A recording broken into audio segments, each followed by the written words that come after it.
Hello everyone, welcome to another challenge video. Special thanks to all my lovely patrons, you are keeping this channel going. But before we get to the video, allow me to direct you to the description below, where you can now find a link to Fandomian. Fandomian is an online merch shop with loads of great products of every fandom imaginable, including anime and, of course, Haikyuu merch. They even have Deteko and Shiratorizawa stuff, which is a small miracle on its own. And they even have sales now. By buying, not only you will get some awesome new clothes, but also you can support the channel this way. Don't forget to enter the code Hayato for additional 10% off. Works even with the sale items. Sitting outside and enjoying the first actual warmth the spring sun gave them was one of the best ways to spend his time, in Aona's humble opinion. He settled under one of the trees in front of the office building Genji worked at about 10 minutes ago and let the sun warm his skin while he waited for Genji to finish his workday, only sometimes checking his phone for the excited messages the others sent into the chat. He had to smile reading through the reactions, glad that he came up with a challenge that seemed to make everyone happy. The only thing he hoped for was that Genji would be happy too. Of course, he made the challenge for the sole reason of learning if Genji was getting worried about something again. He had noticed the dark circles under his beloved's eyes that let him know he wasn't sleeping well lately, and also the way he always startled when someone, namely Aone, appeared behind him. It was confusing and worrying, and Aone wasn't sure what to do when every of his attempts to pry some answers from Genji ended up with, "I'm fine, don't worry." "Aw, you really look like a bear right now." Aone raised his eyebrow as he turned after Genji's voice. "How so?"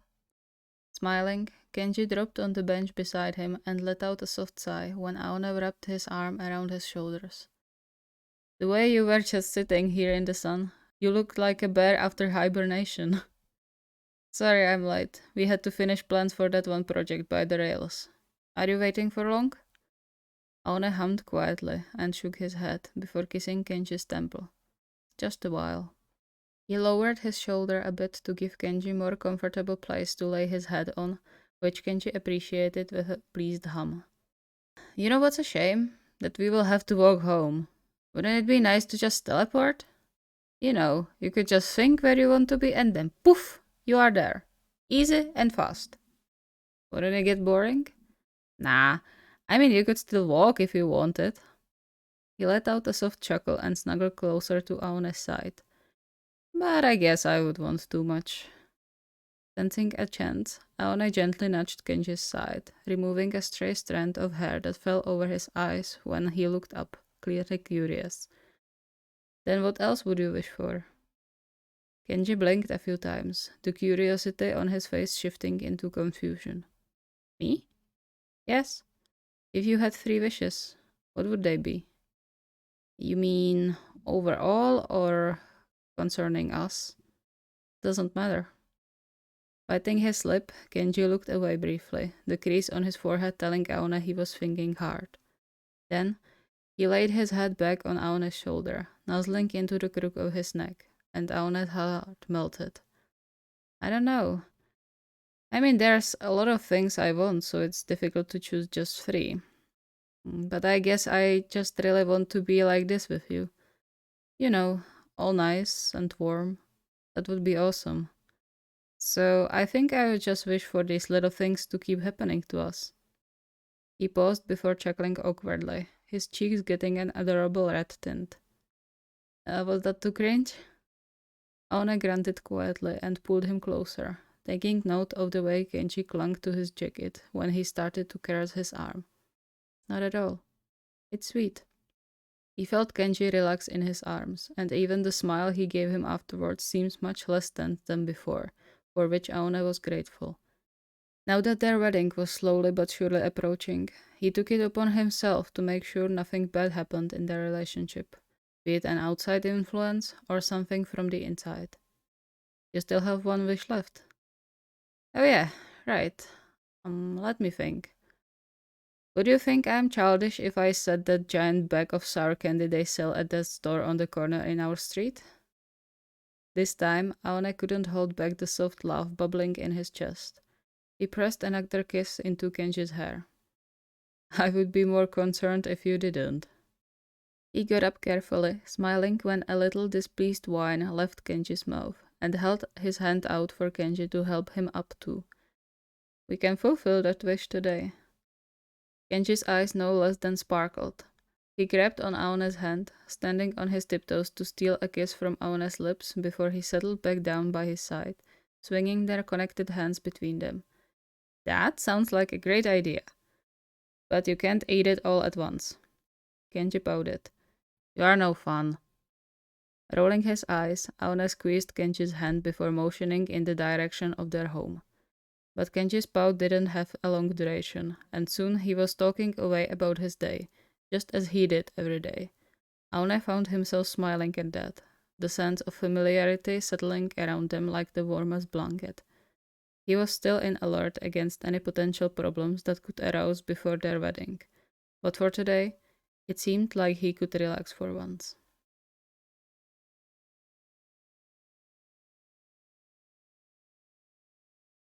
Ryu, relax. I can't work properly when you get all tense.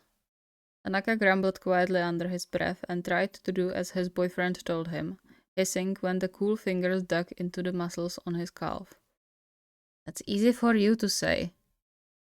As much as he was happy about his progress and the fact that Enoshita was the one leading his physiotherapy now, he would be much more glad if every movement wasn't accompanied by the sharp pain. He heard a barely audible sigh Enoshita let out and looked up, realizing his words may come out a bit more snappy than he intended. Chica? Sorry, I didn't mean to say it like that. He made a grabby gesture with his hand, hoping Enoshita would take the hint.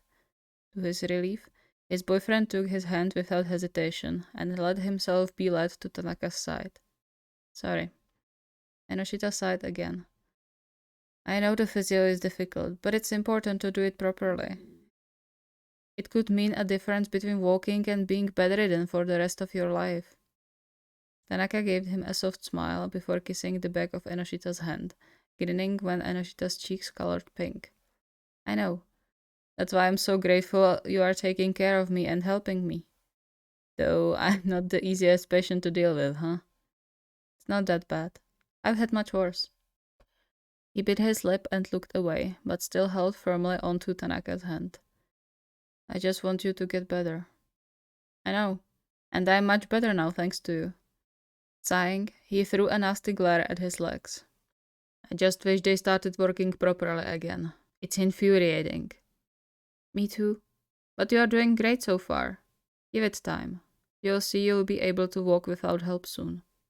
Tanaka couldn't help the smile making its way to his face, because no matter how dire the situation got, as long as he had Enoshita next to him, everything looked much brighter.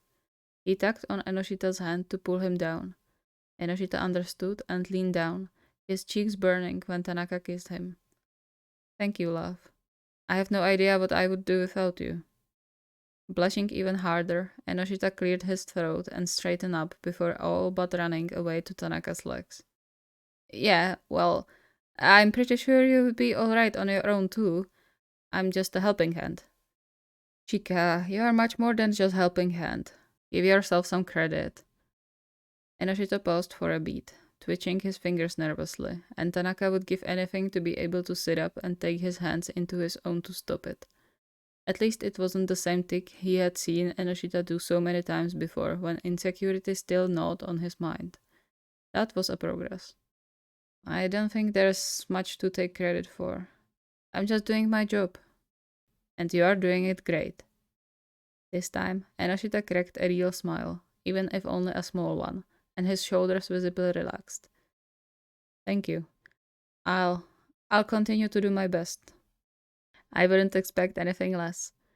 But speaking of wishes, what would you wish for if you had 3 of them? A surprised hum escaped Enoshita's mouth. 3 wishes? Are you playing a genie now? Tanaka barked a laugh. Wouldn't that be fun? But no, I'm just curious, If there's something you would wish for right now. You mean beside the obvious? Obvious? Yeah, you getting better. That's the only wish I really have right now. Tanaka's heart swelled. Aw, you are a sweetheart. But you should think about yourself too. So what would the other two be? I I don't know. I already have everything I've ever wanted.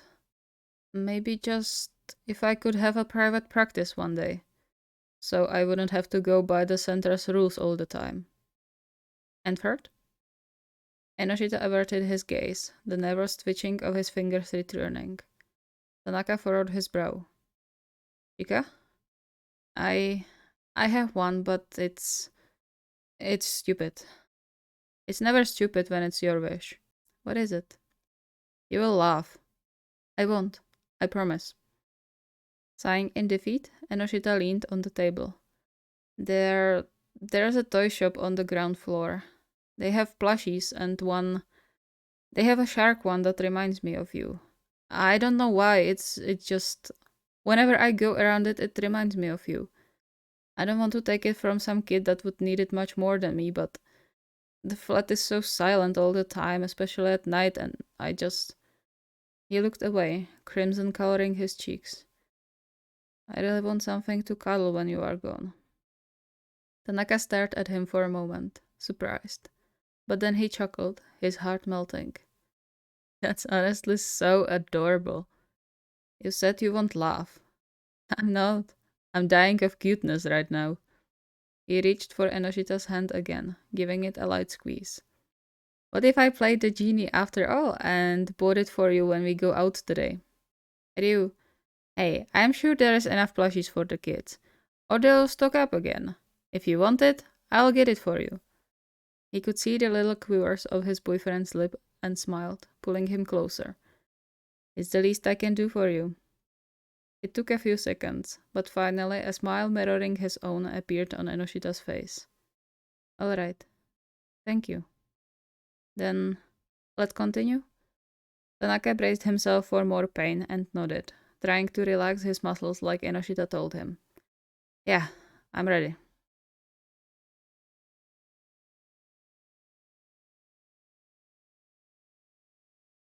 The flat was quiet throughout the evening, perhaps a bit too quiet for Matsun's liking.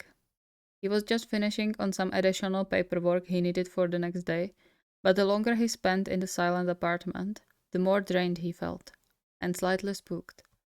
Now, he wasn't the one to get spooked easily. After all, he was working at a funeral home. If he believed every ghost story, he would soon go crazy. But that didn't mean his mind didn't wander when he sat in silence. Guess that's what I get for bringing work home. It didn't seem like a bad idea earlier. He would get home sooner and he could work on everything after Maki inevitably fell asleep while watching TV. But Maki wasn't home yet, and so he supposed he could start already, which turned out to maybe be a better decision. Maybe we should get a pet. At least some aquarium with goldfish or something. That could be nice. Get some life in here. He made a mental note to suggest it to Maki later and returned to the papers in front of him, only to get startled out of focus by the main door shutting. Hiro? Yeah, it's me. Sorry, the traffic was horrible. He rushed into the living room like a tornado, giving Matsun a brief kiss before immediately heading away again, leaving Matsun dumbstruck. What the heck? You won't believe what happened today. Seriously, if I ever complain about customers again, smack me with something, because that's nothing compared to that new delivery guy. Matsun couldn't help but chuckle as he listened to Maki's tirade. Okay, now it makes sense. I hope you didn't give him a piece of your mind. Maki clicked his tongue, throwing himself on the empty chair opposite Matsun. Not yet, but I'm very close. He's a complete ass, I tell you. Hiro, you know you should try to keep good relationships at the workplace, right? That's easy for you to say. You work with Dad most of the time. He groaned as he stretched his back. You know, sometimes I really envy you. Letting out a sad chuckle, Matsun gripped the pen harder between his fingers, averting his gaze. There's nothing to envy. I'm on my own most of the time. See someone smiling only when I get out of the parlor, and people avoid me like plague sometimes. What's there to want? Silence settled in the flat once again. Cringing inwardly, Matsun let out a deep sigh. He hated bringing Maki's mood down like this, but he couldn't help himself. He was used to people looking weirdly at him occasionally because of his job, but that didn't mean he didn't care. And now that Maki also had a stable job, he dreaded the possibility his coworkers or boss found out he was dating a funeral home employee. A hand covered his own, freeing the pen from his fingers before giving it a light squeeze. I'm sorry, I wasn't thinking about that. I guess I just envy you that you don't have to deal with obnoxious people, but I didn't think it through before saying it. I'm sorry. Matsun sighed before shaking his head and finally looking up, giving Maki what he hoped was a smile. It's fine, I get it. Don't be so forgiving. At least tell me to think more next time. Despite everything, Matsun chuckled. He returned the squeeze to his hand, some of the invisible chains around his chest falling to the ground.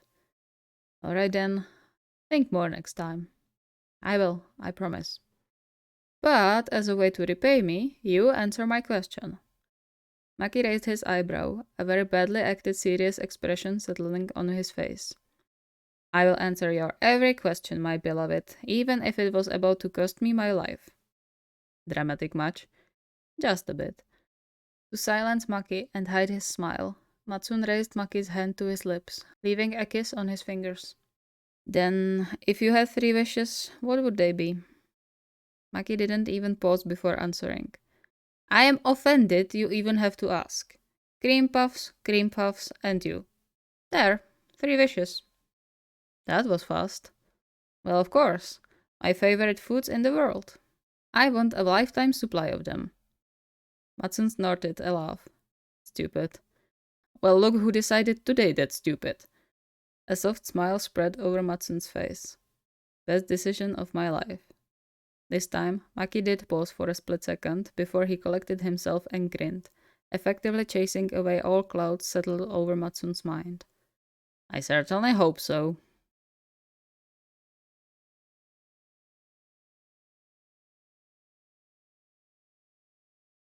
Moving was no fun. Oikawa learned as much when he left Japan all those years ago, and only got reminded of it now as he ran his gaze over the numerous boxes scattered around the house. Their house. That thought, despite being clouded by the fact they were going to have to clean everything up, chased a smile to his face. Finally, after a long 5 years of living so far away from each other, he and Iwaizumi were moving in together once again, this time hopefully for the rest of their lives. It made him excited and giddy, the images of spending mornings and evenings together warming his heart and soul. No more worries about time zones, no more short visits and painful goodbyes. Just the 2 of them living calmly in their own house. Together. If you have nothing to do, you can start unpacking the boxes. Oikawa pouted, crossing his arms over his chest as he turned to face his fiancée. Mean, Hajime. I'm enjoying the feeling of finally living together and you just destroyed it. Dramatic match? Tsk. Don't make me regret agreeing to this setup. I can still move you out of here, you know? Iwaizumi's eyebrows rose, a challenge apparent in his face and posture. Yeah? And are you going to move all the boxes too? I can always call someone to help out. Didn't you say that you were dreaming about us living together just a minute ago? Wouldn't moving me out defeat the whole dream? Oikawa grumbled under his breath, but all grumpiness left him the second Iwaizumi read his arms around him from behind, smiling. Again with this, Hajime? Iwaizumi shrugged and only snuggled closer, nuzzling into the crook of his neck. It worked so far. It's not my fault you are so easy to soothe. But you are exploiting it, and it's not fair. How am I supposed to have authority here when you exploit my weaknesses? As if you ever had any authority here. Oikawa huffed, slightly offended, but the truth was they never needed to use any leverage against each other in the first place. Not that he would ever admit Iwaizumi was right in that regard. He had a reputation to hold. Fine, I'll let you off the hook this time. But only if you answer me a question. He could feel Iwaizumi humming against his skin, the short stubble scratching against his neck sending shivers down his spine. Is it one of your challenges again? No. Well, not mine at least. Chuckling, Iwaizumi leaned his chin on Oikawa's shoulder and gently nudged his side. All right, I'll give you the benefit of the doubt. What is it? If you had 3 wishes, what would they be? He could feel Iwaizumi raising his eyebrow. Who came up with that? Ona. You know, that big Dateko blocker who almost doesn't speak. I know, we did some challenges together. Interesting one. Better than the ones you come up with. Hey! But honestly, I don't really know. Well, besides wishing for those boxes to unpack themselves. He tightened his embrace around Oikawa's waist, and Oikawa paused, feeling the sudden increase of tension in Iwaizumi's behavior. He covered his hand, caressing it with his thumb. You don't have to think too hard about it. Just say the first thing that comes to mind. It's not a life or death question. It's supposed to be fun. Iwaizumi sighed.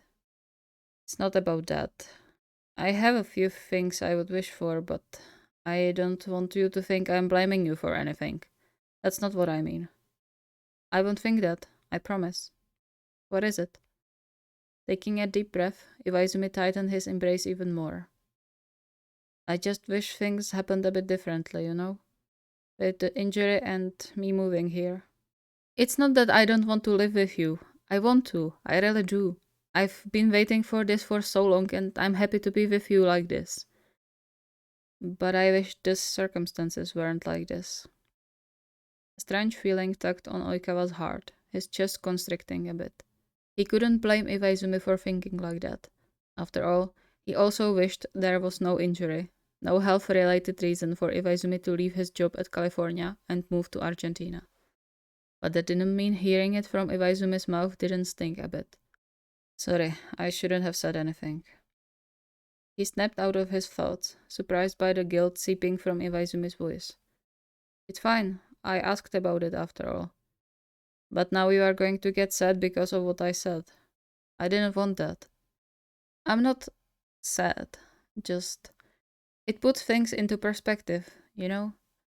Like knowing that you wouldn't move here maybe for the next several years if you didn't fall.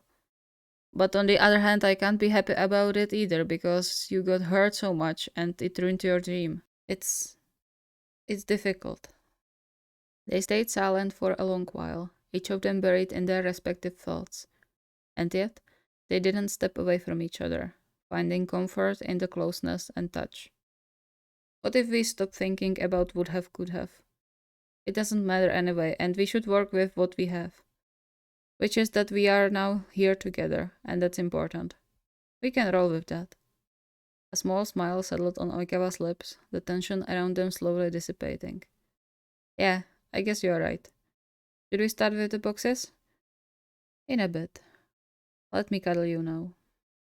Oikawa laughed, but he would be the first one to admit he didn't want to let go of Iwaizumi either. Love you. Love you too. Thank you so much for watching. If you have any requests or ideas, feel free to write them under the pinned comment. See you next time.